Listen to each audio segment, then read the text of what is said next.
सारा प्रणाम। मैं हूं हिमांशु द्विवेदी। स्वागत है आपका हमारी खास पेशकश चर्चा में। चर्चा के तहत हम एक बार फिर राजनीतिक विषय को लेकर साथ बैठे। क्या अजीब सी स्थिति है ना। इस देश में आम चुनाव को लेकर 9 महीने का वक्त अभी बाकी, पर इसके बावजूद भी देश के सभी राजनीतिक दल सब कुछ भूलकर केवल और केवल इस समय 2024 के आम चुनाव को लेकर ही कदम ताल कर रहे हैं।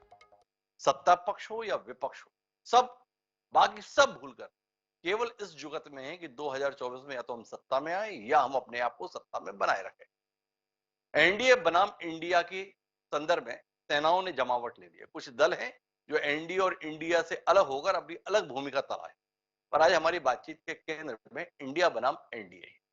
संदर्भ यह है कि पहले पटना और उसके बाद बेंगलोर में देश के चुने हुए राजनीतिक दल जो विपक्षी भूमिका में केंद्रीय स्तर पर हैं और कुछ राज्यों में सत्ता पक्ष में भी बने हुए हैं, उन्होंने साथ बैठकर एक साथ आम चुनाव में जाने का फैसला किया और खुद के स्तर पर कुछ ना कुछ त्यागने के प्रति जज्बा भी जताया। नतीजा ये रहा कि जब पटना में बैठे तो केवल मुलाकात हुई और जब बेंगलोर में बैठे तो बात भी हुई और बात के आधार पर साझा तौर पर आने का निर्णय लेते हुए एक नया गठन हुआ। संयुक्त रूप से यूपीए की समाप्ति और इंडिया का उदय। इंडिया मतलब Indian national democratic inclusive alliance. 26 दल इसका हिस्सा बने, जिसके केंद्र के तौर पर निश्चित रूप से भारतीय राष्ट्रीय कांग्रेस।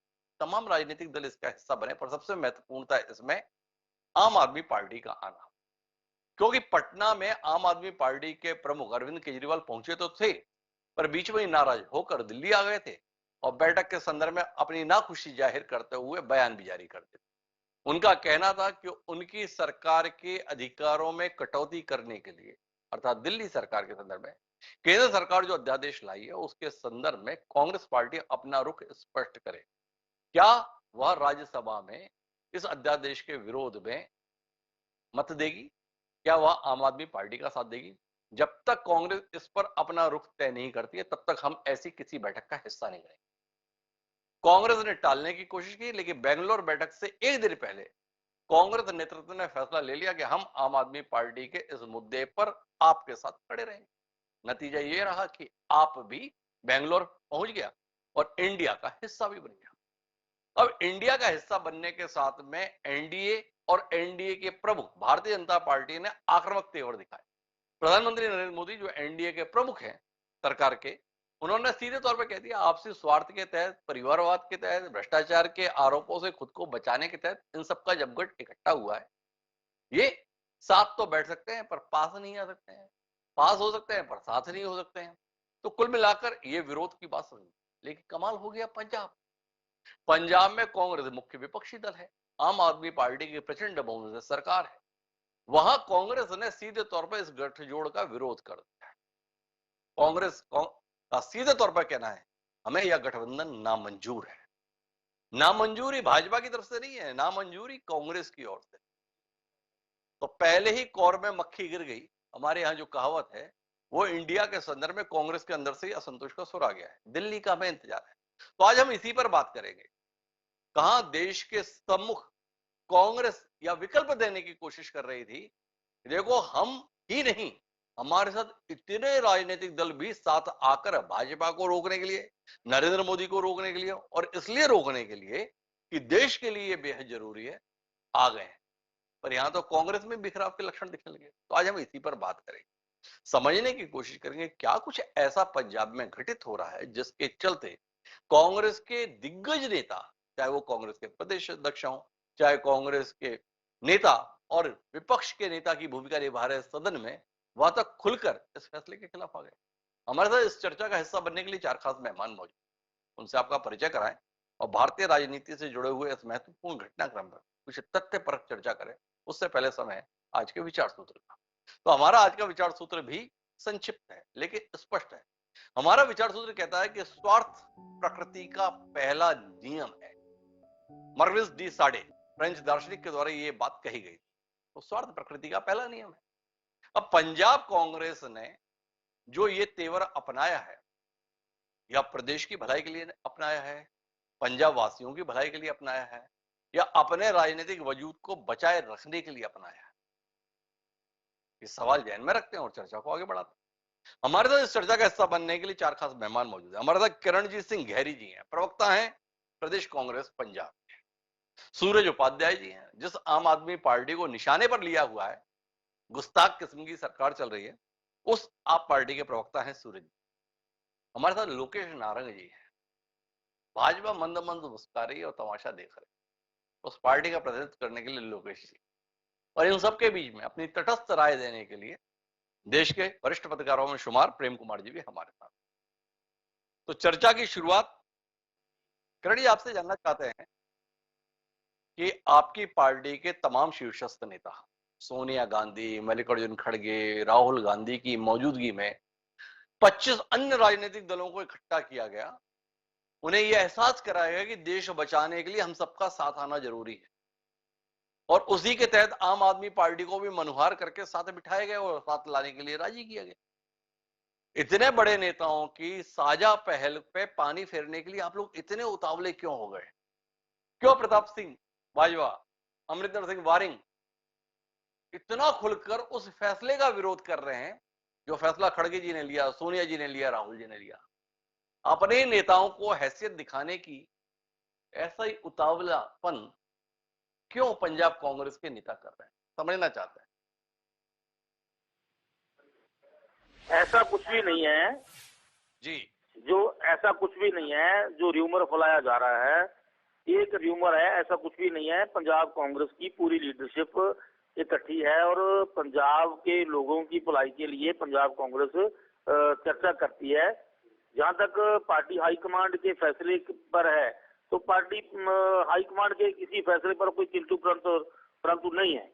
तो ये सिर्फ र्यूमर फैलाया जा रहा है, ऐसा कुछ भी नहीं है।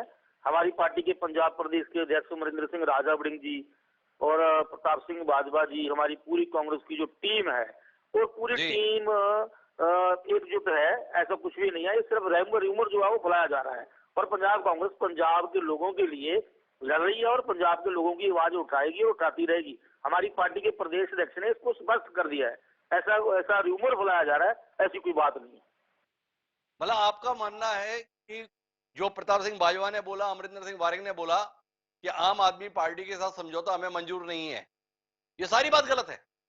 तो अब आप पंजाब में नेता प्रतिपक्ष का पद छोड़ने के लिए तैयार है, क्योंकि अब तो आप आम आदमी पार्टी के साथ ही हैं। आम आदमी पार्टी के साथ जुड़कर प्रदेश का और देश का दोनों का भला करेंगे। तो कुल मिलाकर उम्मीद करें कि अब नेता प्रतिपक्ष की भूमिका में अन्य दलों को अवसर दिया जाएगा।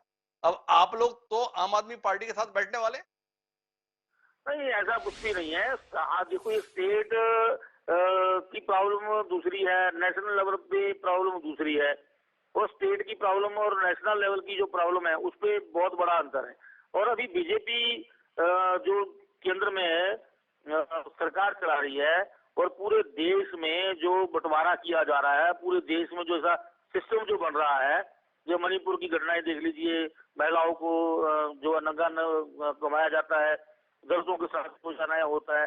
मतलब ये सारी चीजें हैं जो देश की एकता और अखंडता को बचाने के लिए अगर नेशनल लेवल पर कांग्रेस पार्टी कोई फैसला लेती है तो मुझे नहीं लगता कि हमारी पार्टी के लोगों को कोई किसी तरह का एतराज है। लेकिन जहां तक आम आदमी पार्टी के साथ गठबंधन का मुद्दा है, ये अभी स्टेट का कोई ऐसा मेरा ख्याल कोई मामला नहीं आया, क्योंकि स्टेट में state Congress party Punjab state के लोगों की आवाज उठाने के लिए तत्पर और आवाज उठा रही है। हमारी पार्टी के प्रदेश अध्यक्ष ने और स्पष्ट कर दिया था, बाजवा साहब ने भी। मैं तो आपकी बात से बड़ा उलझन में हूं, और उलझन में इसलिए हूं कि आपकी पार्टी के नेता चिल्ला रहे हैं हमारे साथ में जुल्म कर रही है आम आदमी पार्टी की सरकार, हमारे नेताओं को प्रताड़ित किया जा रहा है। आपकी पार्टी की ओर से पूर्व उप मुख्यमंत्री ओपी सैनी को जबरिया जेल में डाल दिया गया है। जिन पर जेल में डाल देने के आरोप हैं उनको गुलदस्ते दिए जा रहे हैं आपकी पार्टी के नेताओं के साथ। सच क्या है भाई? इसकी हम कड़े शब्दों में निंदा करते हैं। और इन जो ये कर रहे हैं पंजाब में आम आदमी पार्टी के लोग, मतलब सरकार उनकी जो कर रही है उसके खिलाफ कांग्रेस पार्टी लड़ रही है। और हम हमारे प्रदेश अध्यक्ष ने स्पष्ट तौर पर कह दिया है कि हम अपने लोगों के लिए लड़ते रहेंगे और जो नीति उन्होंने बनाई है तो कांग्रेस को दबाएंगे। कांग्रेस को ना कोई आज तक दबा सका है और ना ही कांग्रेस पार्टी को कोई दबा पाएगा, ऐसा कुछ भी नहीं है। हमारी पार्टी के प्रदेश अध्यक्ष अमरिंदर सिंह राजावड़ी और हमारे प्रताप सिंह बाजवा जी, हमारी पूरी जो टीम है, जो हमारे लीडर हैं, जो बड़े सियाने हैं और सुलझे हैं और समझदार हैं। पंजाब के लोगों का भी ये इनको ध्यान है, पंजाब की कांग्रेस पार्टी के हर वर्कर के भावनाओं को ये समझते हैं। और दूसरी बात यह है कि नेशनल लेवल पर क्या है, कैसे करना है, ये हमारे सीनियर नेता है, ऐसा कुछ भी नहीं है। ये रूबर फैलाया जा रहा है, कांग्रेस में दफाड़ दिखाने की कोशिश की जा रही है, जबकि कांग्रेस पूर्ण तौर पर इकट्ठा है। और पंजाब में पूरी तरीके से नरेंद्र मोदी जी के बयान को सही साबित करने की कोशिश कर रहे हैं। नरेंद्र मोदी जी ने बेंगलोर के जमावड़े को लेकर टिप्पणी की थी, ये साथ तो हो सकते हैं पर पास नहीं हो सकते। उन्होंने कहा एक दूसरे के खून को प्यासी पार्टियां क्या मिलकर देश के सम्मुख विकल्प बनेंगी। बोले केरल में लेफ्ट और कांग्रेस खून के प्यासे हैं। पंजाब शायद भूल गए थे मोदी। आम आदमी पार्टी और कांग्रेस के संबंध कमोवेश वैसे ही दिखाई दे रहे हैं। मेरे साथ में सूरज उपाध्याय जी हैं। सूरज जी, केंद्रीय नेतृत्व जो कांग्रेस का उसको तो मना लिए, और पंजाब वाले आपसे कितने खफा हैं आप देख ही रहे हैं। आपको बख्शेंगे नहीं, आपको छोड़ेंगे नहीं कह रहे हैं। ऐसा जुल्म आप कर रहे हैं पंजाब में, पंजाब वासियों के लिए उन्हें लड़ना ही पड़ेगा। ऐसी जुल्मी पार्टी आप हैं, ऐसी जुल्मी सरकार आप, ऐसा कहने वालों के साथ बैठने के लिए आप तैयार हैं। थोड़ा समझेंगे सूरज जी, देश को क्या विकल्प देंगे आप लोग? हिमांशु जी, आम आदमी पार्टी का जन्म ही भ्रष्टाचार के खिलाफ लड़ते हुए हुआ और आम आदमी पार्टी की सरकार पंजाब में बनने के बाद अपने ही स्वास्थ्य मंत्री को जेल में भेजने का दम 75 साल के इतिहास में किसी और पार्टी ने नहीं किया, वो आम आदमी पार्टी ने किया। तो जो भ्रष्टाचार करेगा उसके खिलाफ कार्रवाई होगी, चाहे वो अपना हो चाहे वो पराया हो। तो इस पे आम आदमी पार्टी भ्रष्टाचार पे जीरो टॉलरेंस की बात करती है और हम उस पे कायम हैं। तो वो क्या बोल रहे हैं वो बहुत मायने नहीं रखता, क्योंकि एक तरफ तो आप पंजाब कांग्रेस के बयान को बता रहे हैं, दूसरी तरफ उनकी प्रवक्ता इस चीज को बोल रहे कि ऐसा कुछ नहीं है।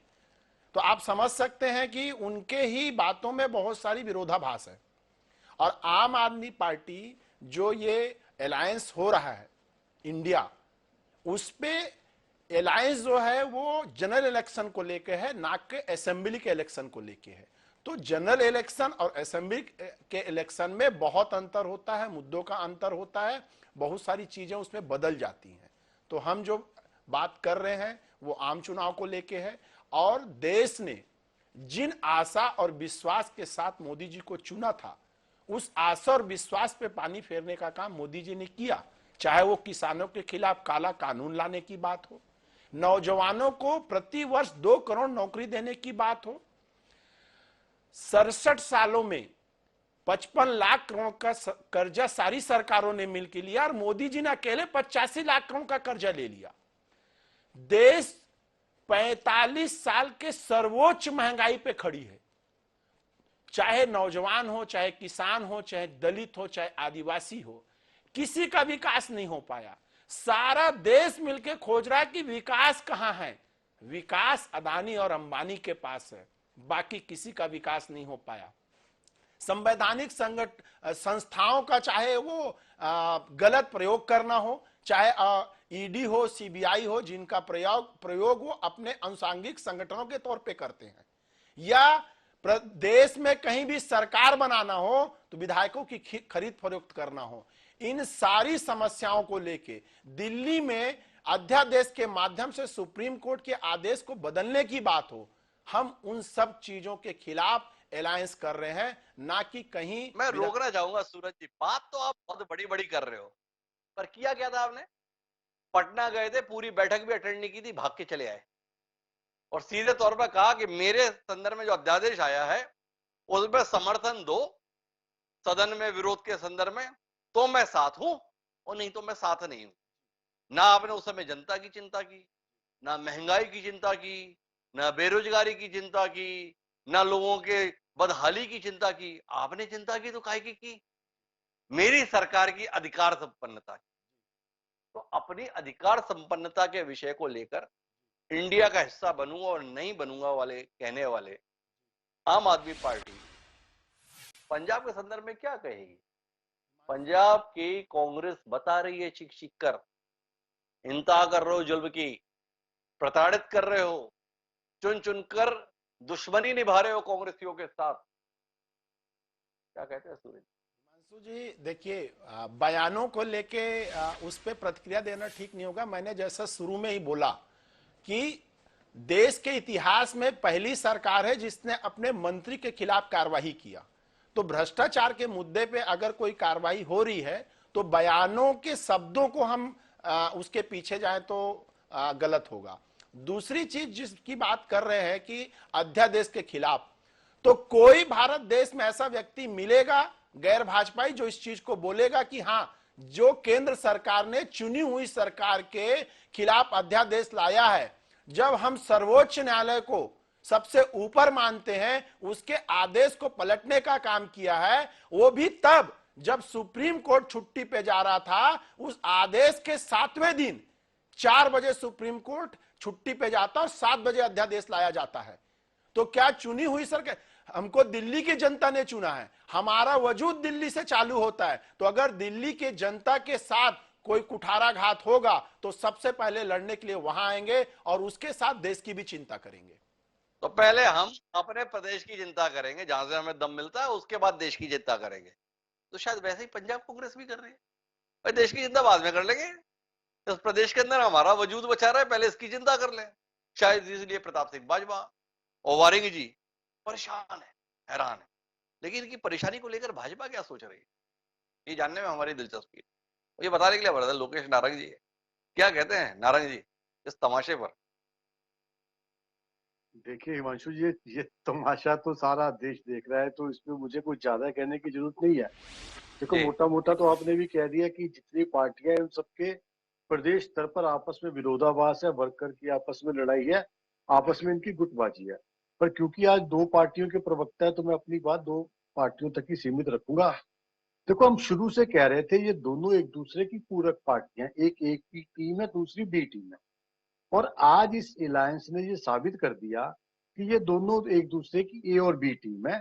तो जो मौका पड़ने पर, क्योंकि जब दिल्ली में आम आदमी पार्टी की पहली सरकार बनी तो उसको कांग्रेस ने, जिसको इसने हराया था, कांग्रेस के एमएलए ने सपोर्ट दिया।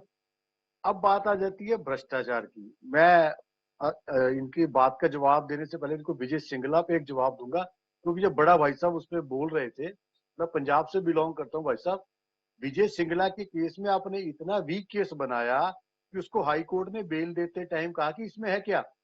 आपने उसको सिर्फ अरेस्ट किया था गोवा में वाह वाह करने के लिए, और उसमें कुछ नहीं हुआ। आपका फौजा सिंह सरारी, जिसकी अश्लील वीडियो मीडिया में है, यूट्यूब पर है, वो आज तक आपने उसके खिलाफ कार्रवाई नहीं करी।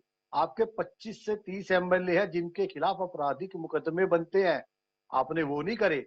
आपने केस दर्ज किया कुमार विश्वास पर, अलका लांबा पर, तेजिंदर बग्गा पर। ये तो है आपका एक चेहरा। अब हम बात करते हैं कि ये दोनों इकट्ठे क्यों हो गए। देखिए, इकट्ठे इसलिए हो गए कि केजरीवाल जी, जो ये अभी सूरज जी कह रहे थे कि हम भ्रष्टाचार के अगेंस्ट हैं, we are a party against corruption. आप इनकी 2013 की वीडियो निकालिए हिमांशु जी, इनके जो बड़े बड़े नेता हैं केजरीवाल साहब, शीला दीक्षित पे ये सबसे ज्यादा आरोप लगाते थे, लालू यादव को भ्रष्टाचार का दूसरा नाम कहते थे, नीतीश कुमार पे आरोप लगाते थे, ममता बनर्जी पे आरोप लगाते थे, कपिल सिब्बल पे आरोप लगाते थे। आज उनसे गले मिलने के लिए बेताब हो रहे हैं कि जैसे 2 बिछड़े भाई मिल गए होते हैं। 10 साल में केस करना तो दूर की बात है, शीला दीक्षित के खिलाफ ये कंप्लेंट भी दिल्ली में दाखिल नहीं करवा पाए। तो इससे ये पता लगता है कि दोनों एक दूसरे की ए और बी टीम है। और जहां पर पंजाब की बात है, देखो उपाध्याय जी का पंजाब से कोई लिंक नहीं है। ये लोग तो कहेंगे यहाँ पे तो बैकफुट पे कांग्रेस है। एक तो उनके वर्कर को अंदर कर रहे हैं, मंत्री को अंदर कर रहे हैं, कभी किसी को अंदर कर रहे हैं, और दूसरा इनकी केंद्रीय नेतृत्व वो पता नहीं राहुल गांधी जी की क्या मजबूरी है, वो केजरीवाल साहब से हाथ मिलाने को तैयार है, जिन्होंने इनकी पार्टी को 2 स्टेटों में खत्म कर दिया। पर समझ नहीं आता कि ये क्या करना चाहते हैं, क्या कुनबा दिखाना चाहते हैं। देखिए, ऐसा एक एक्सपेरिमेंट हमने यूपी में देखा था, जब बुआ, भतीजा और भैया इकट्ठे हुए तो लोगों ने इनके खिलाफ जनादेश दिया था।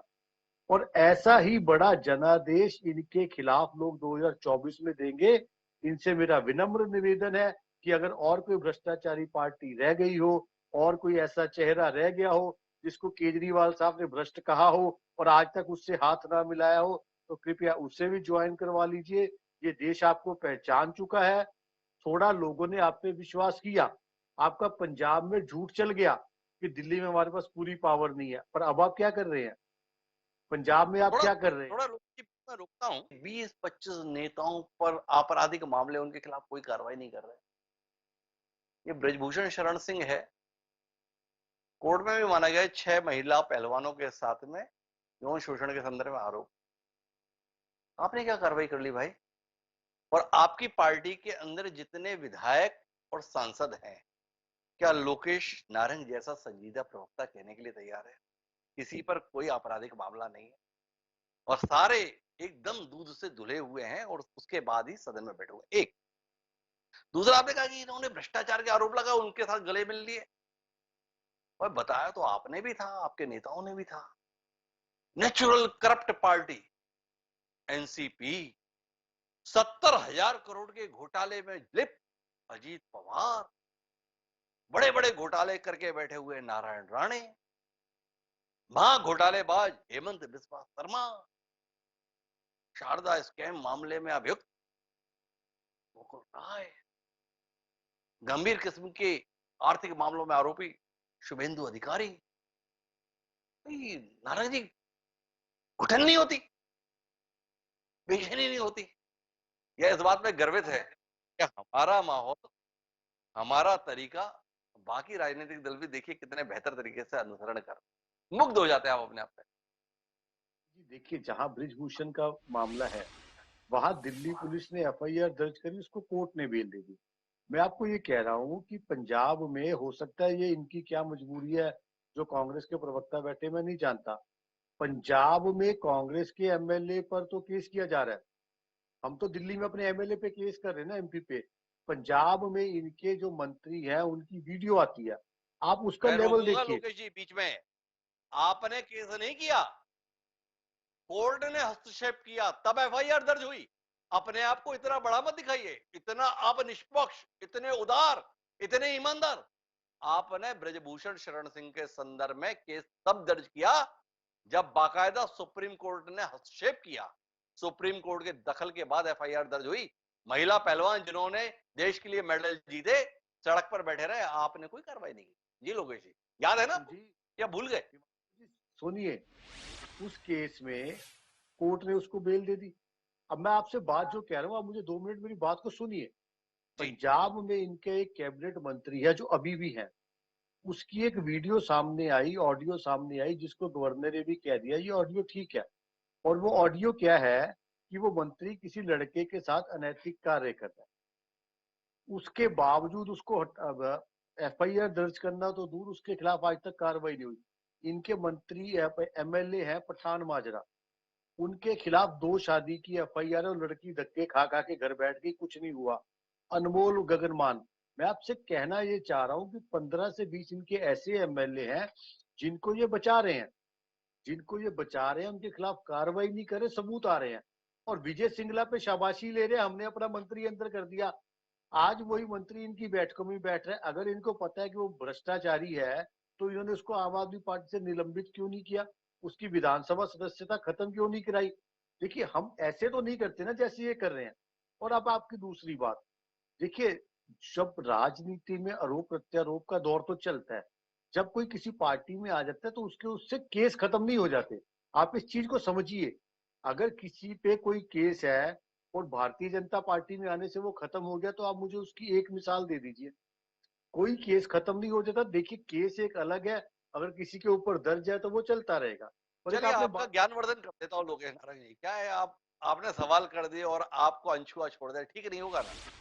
माननीय अजीत पवार को जब आपने आधी रात को कह लें या सुबह ब्रह्म मुहूर्त में कह लें, वो मुख्यमंत्री पद की शपथ दिलाई थी ना 3 साल पहले, उसके 48 घंटे के भीतर ईओडब्ल्यू में दर्ज केस पर खात्मा लगा दिया था। पार्टी ने नहीं, सरकार ने। वो सरकार जिसमें 2 ही थे, देवेंद्र फडणवीस जी और अजीत पवार जी।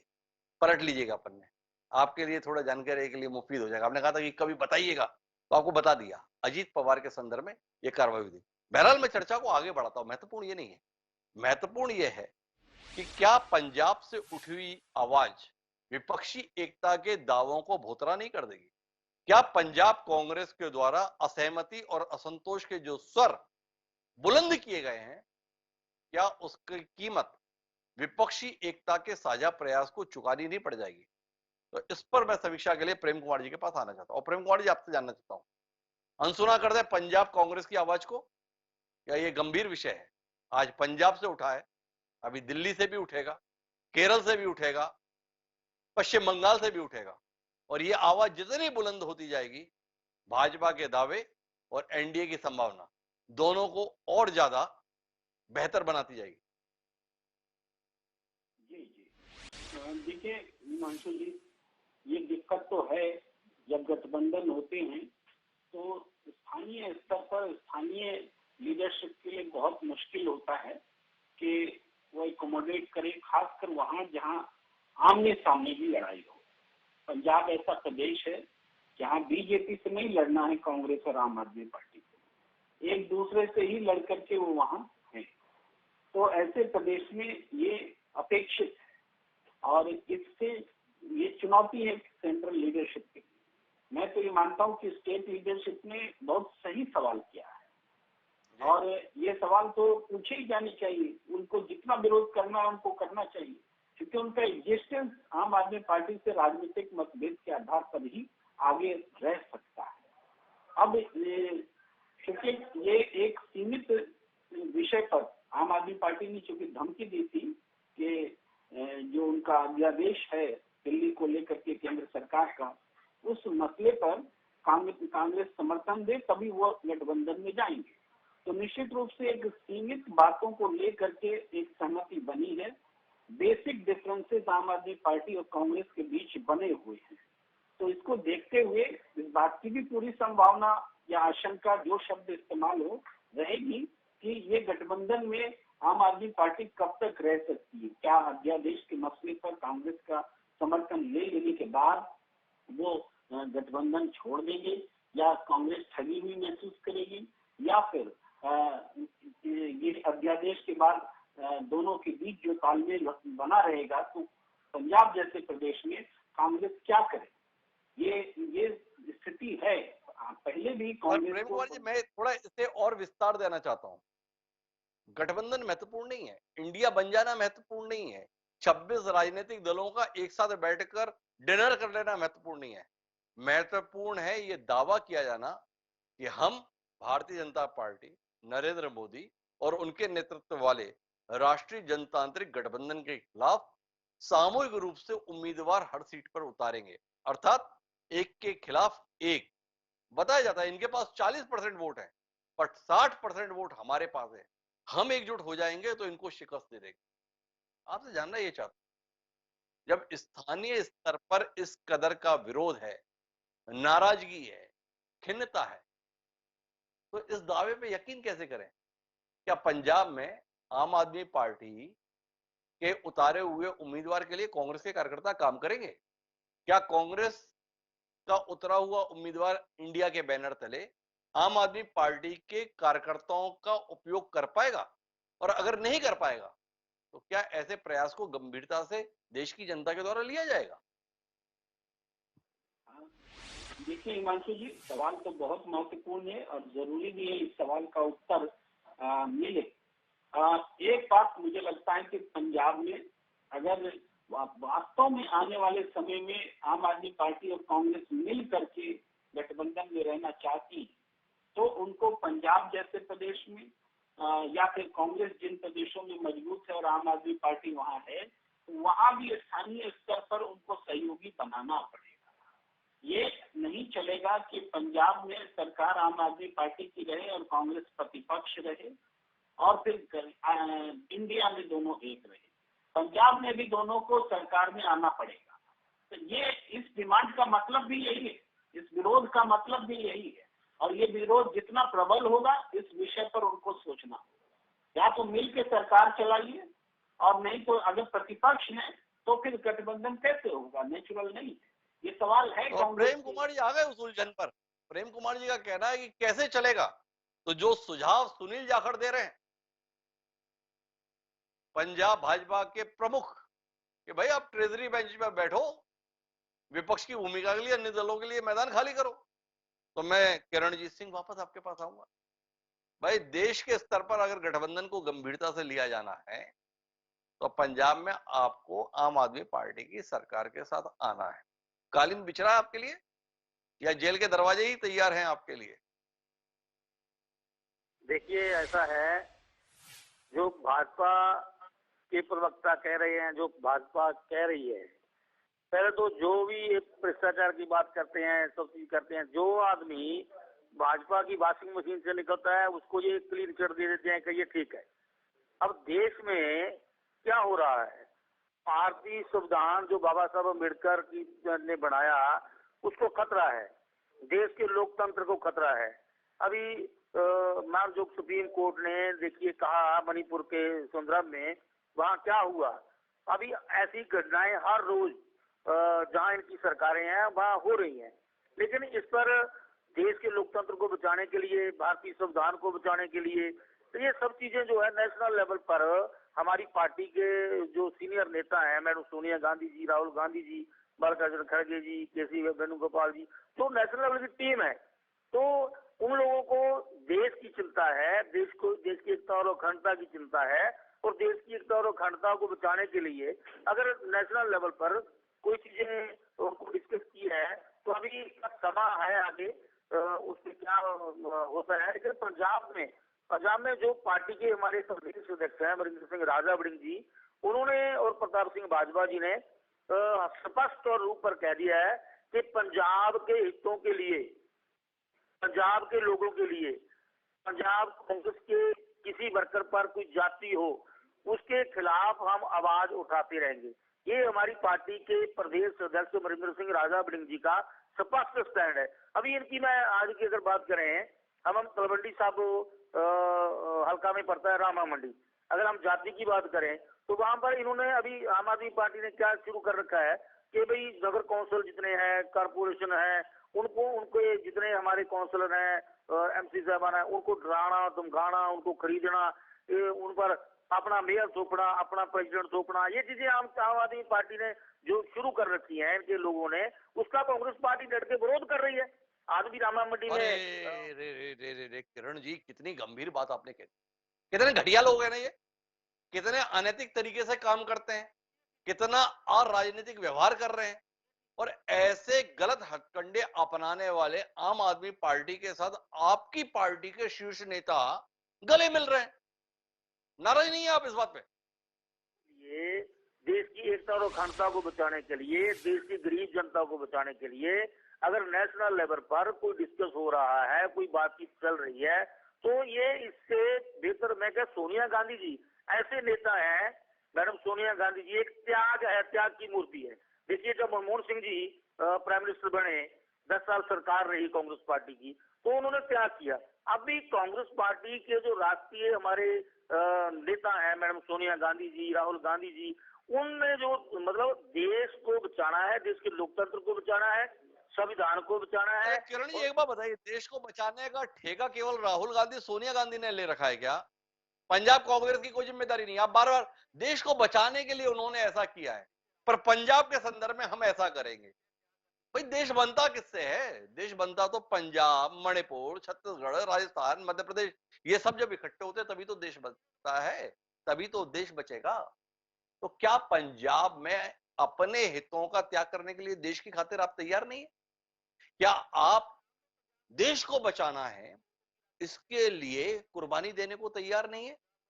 और तीसरा और महत्वपूर्ण सवाल यह है कि जो आरोप आप भारतीय जनता पार्टी पर देश के संदर्भ में लगा रहे हैं कि इन्होंने कितना बुरा काम किया है, उतना ही गंभीर आरोप पंजाब के संदर्भ में आपके द्वारा आम आदमी पार्टी की सरकार के संदर्भ में लगाया जा रहा है। तो ऐसे गलत लोगों के साथ जुड़कर देश कैसे बचेगा भाई?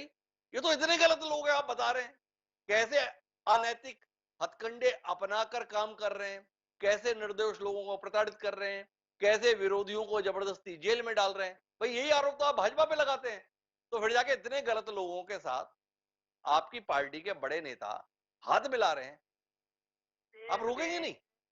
स्टेट के लोगों पर अत्याचार कोई करेगा उसको किसी भी कीमत पर बर्दाश्त नहीं किया जाएगा, चाहे वो किसी भी पार्टी के लोग हों, किसी भी सरकार के लोग हों। तो अगर देश के लिए कोई मामला है वो अलग मैटर है, नेशनल लेवल पर आज देश को बचाने की जरूरत है, लेकिन पंजाब के हितों पर कहीं भी किसी भी कीमत पर समझौता हमारी पार्टी के प्रदेश अध्यक्ष ने स्पष्ट कर दिया है कि किसी तरीके का हम लोग जो है उसको आवाज को दबने नहीं देंगे। जबर जुल्म के खिलाफ कांग्रेस किरण पार्टी जी की बड़ी उलझन है, करें तो करें क्या। अब फैसला नेशनल लेवल ने लिया है, वो प्रवक्ता है, उसका विरोध कर नहीं सकते, और प्रदेश नेतृत्व जो बोल रहा है उसके खिलाफ भी बोल नहीं सकते। तो किरण जी आपकी परेशानी मैं समझ रहा हूँ, लेकिन मुझे लगता है सूरज उपाध्याय जी बड़ा अपमानित महसूस कर रहे होंगे अपने आप को। कैसे लोगों के साथ बैठना पड़ रहा है ना सूरज जी आपको। कितने घटिया आदमी हैं आप की पार्टी के नेता, ऐसा किरण जी बता रहे हैं। किस तरीके के अनैतिक हथकंडे आपकी पार्टी पंजाब में अपना रही है, किस तरीके का गलत काम आपकी पार्टी सरकार में आने के बाद पंजाब में कर रही है, ये कांग्रेस के प्रवक्ता बता रहे हैं। उस कांग्रेस का डिनर खाने की मजबूरी आपके नेताओं को उठानी पड़ रही है। क्या कहते हैं सूरज जी? अध्यादेश एक बार राज्यसभा में निपट जाए फिर बताते हैं। शब्दों का माया जाल है सर कि कितने घटिया लोग हैं, क्या मजबूरी है। तो शब्दों से आप माला पहना लो, हार पहना लो, बेइज्जत कर लो, ये अपनी कला है।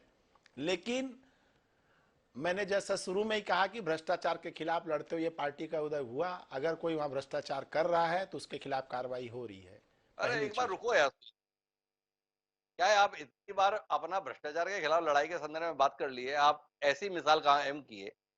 वो सत्येंद्र जैन भ्रष्टाचार के मामले में तिहाड़ जेल में कितने महीने रहे हम लोगों को याद नहीं है, पर मंत्री बन के रहे।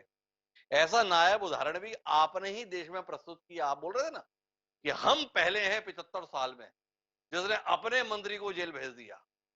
आप ऐसे कमाल की पार्टी हैं जिसका मंत्री भ्रष्टाचार के गंभीर मामलों में महीनों तक जेल में रहा, फिर भी मंत्री का दर्जा प्राप्त करके बतौर मंत्री रहा, जिसको हाईकोर्ट सुप्रीम कोर्ट जमानत देने के लिए तैयार नहीं हुआ मामलों की गंभीरता को देखते हुए, उसको मंत्रिमंडल से हटाने का साहस आपकी पार्टी ने दिखाया। और फिर इसका जवाब बोल रहा है हम तो भ्रष्टाचार के खिलाफ ही लड़ने वाले लोग हैं। भ्रष्टाचार के खिलाफ आपकी लड़ाई को तो हमने देखा है। उसके बाद मनीष सिसोदिया जी, वो भी मंत्री रहते हुए तिहाड़ की शोभा बढ़ाए, बड़ी मुश्किल से उनके इस्तीफे आए। क्या कहते हैं आप? इसके बावजूद आप इतना दावा कैसे कर लेते हैं? वो हुनर थोड़ा हम लोगों को भी तो सिखाइए। देखिए सर, आपसे मैं पूछना चाहता हूं कि सत्येंद्र जी जैन जी पे जो आप बात कर रहे हैं कि बहुत गंभीर आरोप हैं, वो जी आरोप क्या हैं? और आज तक चार्जशीट दाखिल क्यों नहीं हो पाई? जी आज तक मनीष सिसोदिया पे चार्जशीट दाखिल क्यों नहीं हो पाई? पहली जी चीज। दूसरी जी चीज कि आपने उनके घर पे, उनके दफ्तर पे, उनके पैतृक गांव पे जाके छापा मारा। भारत देश के इतिहास में जब भी ईडी, सीबीआई, आईटी कोई छापा मारती है तो 1 लाख रुपए बरामद किए, 1 करोड़ बरामद किए, 100 करोड़ के चल संपत्ति बरामद किए, वगैरह वगैरह होता है। मैं आपके माध्यम से ईडी, सीबीआई और देश की जनता, प्रधानमंत्री मोदी से पूछना चाहता हूं कि सत्येंद्र जैन जी और मनीष सिसोदिया की यहां से कितनी रिकवरी की गई? क्या ये बता सकते हैं? देश का कोई भी बंदा बता दे। जीरो जी सूरज रिकवरी जी, है। आपके सवाल का बेहद सम्मान, पर आप मेरे एक मासूम सवाल का उत्तर दीजिए ना। इतने ही बेकसूर आपके नेता, इतने ही बेकसूर ये मंत्री, निरपराध मामले में जेल में ठूस दी गई ये मंत्री, ये देश की अदालतें बिक गई हैं क्या? भाई आपने जमानत की तो बड़ी कोशिश की, मिली नहीं। बहुत थकने के बाद स्वास्थ्य कारण से इलाज कराने के लिए सत्येंद्र जैन जी को मिली। मनीष सिसोदिया अभी भी जेल में है। अदालतें उनकी मासूमियत को स्वीकार करने के लिए तैयार नहीं। थोड़ा बताएंगे सूरज जी? ये सरकार तो आपके अनुसार किसी मतलब की है ही नहीं, प्रताड़ित करने वाली है विरोधियों को। पर ये अदालतें क्या कर रही हैं, इस पर आपकी टिप्पणी मिले। और जो बात आप इनके संदर्भ में यहां कह रहे हैं ना, किरणजीत सिंह जी या उनकी पार्टी के तमाम नेता ऐसे ही आक्षेप पंजाब के संदर्भ में आपकी सरकार पर लगा रहे हैं। आप भी अपने राजनीतिक प्रतिद्वंदियों को ऐसे ही निपटाने की कोशिश कर। वो उनकी भी तबीयत बहुत खराब है, जिनका नाम ओपी सोनी है। फिर भी आपने उनको जेल में डाल दिया है। बहुत नाराज है कांग्रेस। आप उनकी नाराजगी का पता नहीं क्या सूरज जी? देखिए, सत्येंद्र जैन वाले मामले में ईडी के जब जमानत का नंबर आया तो ईडी ने हलफनामा प्रस्तुत किया कि मुझे यह जज नहीं चलेगा।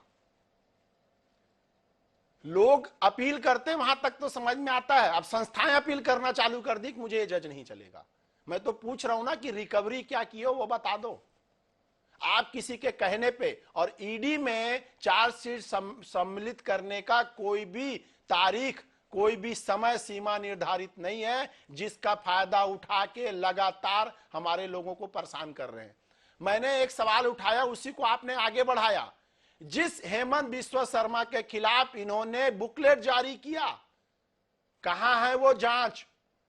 जिस नारायण राणे के खिलाफ, जिस अजीत पवार के विरोध में, जिस शुभेंदु अधिकारी के विरोध में इन्होंने आरोप पत्र जारी किया, वो जांच कहां है? और 9 साल में इस पर तो अपनी बात हो गई, उस पर तो लोग नारंग जी निरुत्तर हो गए। अब उसे वापस दोहरा के आप क्या हासिल कर रहे हैं?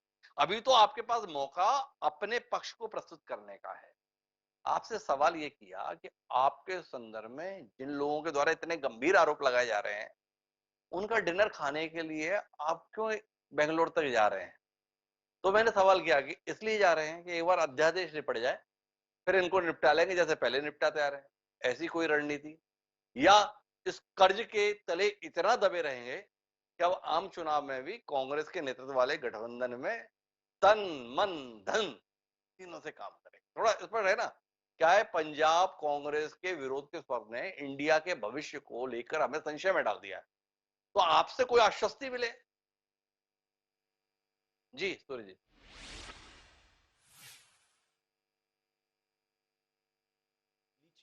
दूसरी चीज, देश की 35% जनता ने मोदी जी को चुना है, 65% जनता ने मोदी जी को नहीं चुना है। और जिन अपेक्षाओं के साथ मोदी जी इस देश में आए, देश नहीं झुकने दूंगा, देश नहीं बिकने दूंगा, एक एक संस्थाओं को बेचने का ही काम करते रहे, कर्जा इतना ले डाले। हम सिर्फ अलायंस इसलिए कर रहे हैं सारी पार्टियां कि जो दल जहां मजबूत है, बाकी दलों की रणनीति वहां पे क्या होगी, इतना सा प्रयास है। कोई भी विधानसभा स्तर की रणनीति नहीं बनी है। कोई भी पार्टी एक दूसरे के, जहां पे जैसे पंजाब का ही मामला है, आम आदमी पार्टी या कांग्रेस का, या दिल्ली में या किसी अन्य राज्य में विधानसभा को लेके कोई अलायंस नहीं है। ये आम चुनाव के लेके अलायंस बन रहा है। और उसके खिलाफ जो 2 करोड़ नौकरी देने की बात किए थे साहब, 19 करोड़ नौकरी कहां है? क्या देश की जनता को यह नहीं पूछना चाहिए? और अगर वो इस पे खरे नहीं उतरे हैं तो क्या विपक्षी दल होने के नाते? सूरज जी ने स्पष्ट कर दिया, देखो विधानसभा की बात मत करो, राज्य के स्तर पे बात मत करो। देश बचाने के लिए निकले, देश के लिए अलायंस है, देश के लिए काम कर रहे हैं। लोकेश जी, घबरा तो नहीं गए आप? देखो कैसे कैसे लोग एक दूसरे के प्रति कितनी नकारात्मकता रखे हैं, पर आपने भी क्या फेविकोल का जोड़ दिया है ना। आपके तौर तरीकों ने सबको साथ ला दिया। सबको लगता है कि अब आपका सत्ता में रहना ठीक नहीं है, आप सत्ता में रहेंगे तो देश के लिए ठीक नहीं है। क्या कहते हैं आप? कुछ अपने तौर तरीकों को बदलेंगे, जिनके संदर्भ में आपको बिल्कुल उम्मीद नहीं थी ये साथ आएंगे। देखो कैसे साथ आए हैं जी, कि मैं ये मानता हूँ कि जब आप चैनल पे आए किसी पार्टी की तरफ से, तो आपको कम से कम फैक्चुअल बातें जरूर करनी चाहिए। मैं इनकी जो आम आदमी पार्टी के प्रवक्ता, इनकी थोड़ी सूरज जी की जानकारी दुरुस्त करवा दूं कि किसी भी क्रिमिनल केस में मैक्सिमम टाइम 90 दिन का होता है चार्जशीट फाइल करने, क्योंकि मैं खुद वकील हूँ। अगर 90 दिन में चार्जशीट फाइल नहीं होगी तो वैसे ही डिफॉल्ट बेल मिल जाती है। तो कृपया ये मत कहिए कि सत्येंद्र जैन और मनीष सिसोदिया के खिलाफ चार्जशीट नहीं है। कम से कम देश की जनता को इतना बेवकूफ तो नहीं समझिए आप। चार्जशीट आ चुकी है। सूरज जी, डिबेट पे आने से पहले तथ्यों की जानकारी रखा चाहिए। झूठ बोलिए, देखिए आपका काम है आपकी पार्टी की पैरोकारी करना, वो आप कीजिए, पर कम से कम जो लीगल चीजें उन पे ठीक बात किया कीजिए। दूसरा, अब हिमांशु जी, इनकी मजबूरी क्या है कि कांग्रेस की मजबूरी ये है कि राहुल गांधी जी को एक केस में सजा हो चुकी है, 9 केस उनके ऊपर और अभी चल रहे हैं, जिसमें फैसला कभी भी आ सकता है। तो उस केस में जो हुआ, हाईकोर्ट तक ने उनको मना कर दिया सस्पेंड करने में, और आज सुप्रीम कोर्ट ने भी उनको कोई इंटरिम रिलीफ नहीं दिया। लालू यादव जी भ्रष्टाचार के इतने केस है कि शायद उनको एक डायरी अलग से रखनी पड़ती होगी भ्रष्टाचार के केसों की, कि आज कौन सी कोर्ट में जाना है, कौन सी कोर्ट में जाना है। तो ऐसे ही इन सबका कुनबा है, चाहे तमिलनाडु में है, चाहे पश्चिम बंगाल में है। इन लोगों को भ्रष्टाचार के खिलाफ कार्रवाई से अब इतनी घुटन हो चुकी है, क्योंकि इनको पता है कि अगर ये दोबारा सरकार आ गई तो हमारे ऊपर जो केस है वो सब लॉजिकल एंड तक भी पहुंचेंगे और उनमें हमें सजा भी होगी। तो उस सजा से बचने के लिए ये सब भ्रष्टाचारी एक मंच पे आ गए। ये तो है कांग्रेस की मजबूरी। अब आम आदमी पार्टी, देखिए आपने एक बड़ी जायज बात कही कि इनका कोई भरोसा नहीं है कि आज कांग्रेस की सपोर्ट लेके कल को कांग्रेस को कहे हम आपको नहीं जानते, क्योंकि इनका मतलब तो ऑर्डिनेंस है। जो आदमी अपने गुरु का, अन्ना हजारे जी का, वो क्या कहते हैं पंजाबी में, सका नहीं हो सका, तो वो कांग्रेस का कहां से सका हो जाएगा। कुमार विश्वास से उनका दर्द पूछिए, जो आम आदमी पार्टी के फाउंडर मेंबर्स है उनसे आप इनका दर्द समझिए। तो इन लोगों पे विश्वास करना, देखिए कांग्रेस ने आज इनको गले लगा लिया है, पर सबसे ज्यादा कांग्रेस का इन्होंने नुकसान किया है। और भविष्य में जब अच्छा इनका लोकेश काम जी, एक बात बताइए, बहुत विनम्रता से पूछ रहा हूँ, ये अन्ना हजारे का दर्द आपको बड़ा महसूस हो रहा है कि कुमार विश्वास के इस दर्द की भी अनुभूति आप तक आ गई। ये लालकृष्ण आडवाणी और मुरली मनोहर जोशी का दर्द वर्द भी कभी आपको महसूस होता है कि नहीं होता है? ऐसे ही मन में आ गया तो पूछ लिया आपसे। आपका सवाल बिल्कुल ठीक है। लाल कृष्ण आडवाणी जी के नाम पर चुनाव नहीं लड़ा गया। 2014 का जो चुनाव है मोदी जी के नाम पे लड़ा गया, इनको चेहरा घोषित करके लड़ा गया। और ये जो है जिनके मैं आपको नाम ले रहा हूँ, कि ये तो उनके गुरु थे इंडिया अगेंस्ट करप्शन, उनको झटका देके इन्होंने पार्टी बना ली। लोकपाल आज तक नहीं लाए। मैं ये कह रहा हूँ कि यहाँ तो हमने ये तो नहीं किया ना, मोदी जी के नाम पर चुनाव लड़ा, मोदी जी के नाम पर चुनाव जीता, मोदी जी को प्रधानमंत्री बनाया। यहाँ ये क्या कर रहे हैं, मैं आपकी ही बात को आगे कर रहा था कि इनका शॉर्ट टर्म एजेंडा है कि कांग्रेस से ऑर्डिनेंस के लिए सपोर्ट लो, उसके बाद जब हमारा लोकसभा और राज्यसभा में काम खत्म हो जाए फिर हम इनके साथ वैसे ही बिहेव तो करेंगे आप जैसे इसी भरोसे पर हैं कि बस इनका ऑर्डिनेंस वाला मामला निपटे तो उसके बाद में इन्हें फिर अलग हो जाना है, इसलिए हमें ज्यादा चिंता नहीं करनी है। पर लोकेश जी बताइए ना, अगर ये साथ बने रहे तो इनका दावा है, आपके सामने बोले ना उपाध्याय जी, 35 बनाम 65। तो मैंने पूछ लिया आपसे, घबरा तो नहीं रहे? आप, मैं कहते सब, मैं तो आपको पहले टेक में कहा कि अगर कोई और भ्रष्टाचारी रह गया हो जिसको केजरीवाल साहब ने भ्रष्टाचारी कहा हो और वो भी ना उससे गले मिले हो, तो उसको भी लेके आए। नारायण जी देश बड़े की मतलब गजब के आदमी हो। आपको केजरीवाल का 2013 का भाषण याद है, किसको भ्रष्टाचारी बताया वो आपको याद है। पर 20 दिन पहले आपकी पार्टी के शीर्षस्थ नेता माननीय नरेंद्र मोदी जी ने जिनको भ्रष्टाचारी करार दिया और वो आपके साथ एनडीए की बैठक की शोभा बढ़ा रहे थे, वो आपको दिखाई नहीं दे रहा, वो आपको सुनाई नहीं दे रहा, वो आपको याद नहीं रह रहा। ऐसा हुनर लोकेश जी आप में कमाल का है, कुछ कहेंगे अपने इस हुनर पे? हिमांशु जी, लोकतंत्र में जनता सर्वोपरि होती है और चुनाव में जो जीतता है वही भी हीरो होता है। 35% ने जिताया या 65% ने जिताया, जो पीएम बनता है वो सबका पीएम होता है और जनता इनको बताएगी। एक एक्सपेरिमेंट ये पहले कर चुके हैं, बुआ भतीजा और बबुआ, ये दो लड़कों की, यूपी वालों की जोड़ी। अब यूपी वाले लड़के की जगह ये समझ लीजिए कि ये दिल्ली हरियाणा का मिक्स केजरीवाल साहब आ गए। तो ये जोड़ियां इन्होंने पहले भी एक्सपेरिमेंट किए हुए हैं, पुराने अलायंस भी कर चुके हैं और जनता सर्वोपरि है। और मेरा ये मानना है कि जनता इनको 2023-24 में सबको अच्छा जवाब देगी। सबको अच्छा जवाब देगी। तो मैं आखिरी बातचीत के लिए वापस प्रेम कुमार जी आपके पास आता हूँ और आपसे समझना ये चाहता हूँ कि आपको नहीं लगता है कि अगर पार्टी के शीर्ष नेताओं ने इन बयानबाजियों को समय रहते नहीं रोका तो केवल इंडिया नाम ही रह जाएगा, पर इंडिया के अंदर जैसे खंड खंड होने के संकट है ना, वैसा संकट इन दलों के संदर्भ में भी बना ही रह जाएगा और एनडीए से मुकाबला करने का दावा केवल दावा ही रह जाएगा। क्या कहते हैं प्रेम कुमार जी, आशंकित नहीं हुए आप? जी बिल्कुल द्विवेदी जी, देखिए ये एक गठबंधन के तौर पर इंडिया के लिए एक संक्रमण काल है। आम आदमी पार्टी से अलायंस जो हुआ है एक नई बात है और इसकी प्रतिक्रिया पंजाब में देखने को मिल रही है। तो और प्रतिक्रिया हम बोल रहे हैं कि स्वाभाविक है, ये होगी ही। तो इसको लेकिन कैसे टैकल करती है कांग्रेस पार्टी, ये महत्वपूर्ण होगा।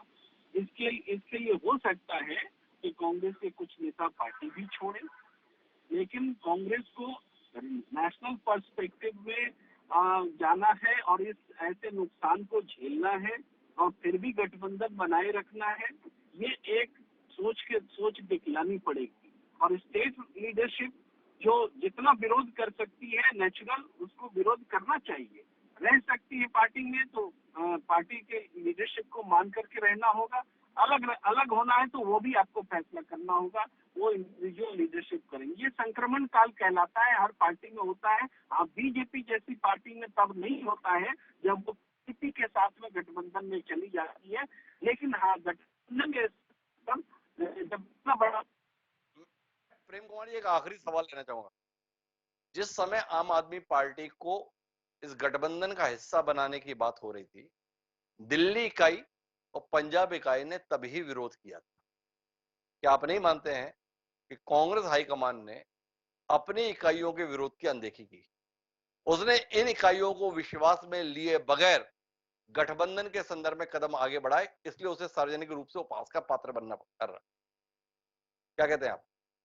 एक लोकतांत्रिक पार्टी होने का दावा करने वाले दल ने अपने यहां की आवाज को अनसुना किया, इसलिए सार्वजनिक बेइज्जती का सामना करना पड़ा।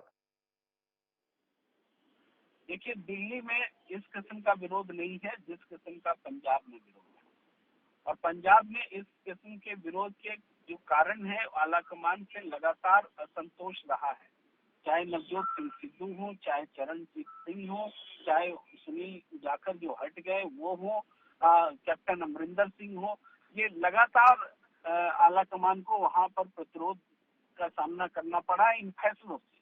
तो इस कारण से एक और फैसला आया, उस पर भी वैसी प्रतिक्रिया हो रही है। तो इसलिए हम ये मानते हैं कि दिल्ली और पंजाब में ये बड़ा फर्क है। दिल्ली में विरोध के बावजूद कोई लीडरशिप से बगावत की स्थिति या वैसी भाषा में नहीं है, लेकिन पंजाब में ऐसी स्थिति देखने को मिल रही है। ये चुनौती है कांग्रेस में, ये चुनौती है कांग्रेस के लिए। तो कुल मिलाकर हम बातचीत के मर्म पे पहुंचे तो देश के तमाम भारतीय जनता पार्टी के विरोधी राजनीतिक दल देश को यह विश्वास दिलाने की कोशिश कर रहे हैं कि वह वैकल्पिक राजनीति करने के लिए तैयार है और स्वयं को विकल्प के तौर पर प्रस्तुत कर, पर देश का भरोसा जीतने की कोशिश कर रहे ये राजनीतिक दल अगर अपनी इकाइयों का ही भरोसा जीत पाने में नाकाम रहेंगे तो देश का भरोसा जीतेंगे कैसे? ये सवाल उठ खड़ा हुआ है। क्या पंजाब से आई हुई आवाज को ये 26 राजनीतिक दल गंभीरता से लेंगे और ये सुनिश्चित करेंगे कि पंजाब से पहली बगावत की आवाज भले ही आई हो पर ये आवाज आखिरी भी? अगर ये आवाज आखिरी नहीं हुई तो 2024 में इस इंडिया की धमक और चमक को लेकर सच्चे रहना तो होगा। क्या इंडिया इससे उबर पाएगा? देखेंगे। बहरहाल आप सभी मेहमानों का बहुत बहुत धन्यवाद इस चर्चा का हिस्सा बनने के लिए। समय है अब आज के शेर का। तो हमारा आज का शेर इन्हीं हालात को लेकर कहता है कि मुसाफिरों में अभी तलखियां पुरानी, मुसाफिरों में अभी तलखियां पुरानी है, सफर नया है मगर कश्तियां पुरानी। तो आम आदमी पार्टी और कांग्रेस के बीच का ये द्वंद्व पहला जरूर है, पर अभी कई कश्तियां ऐसी हैं जिनके परस्पर टकराने का अंदेशा है। क्या इस टकराहट के अंदेशे को ये दल टाल पाएंगे? इंतजार रहेगा जाने। बहरहाल अब मुझे दीजिए इजाजत, सोमवार को फिर मिलेंगे नए विषय के साथ। तब तक के लिए सादा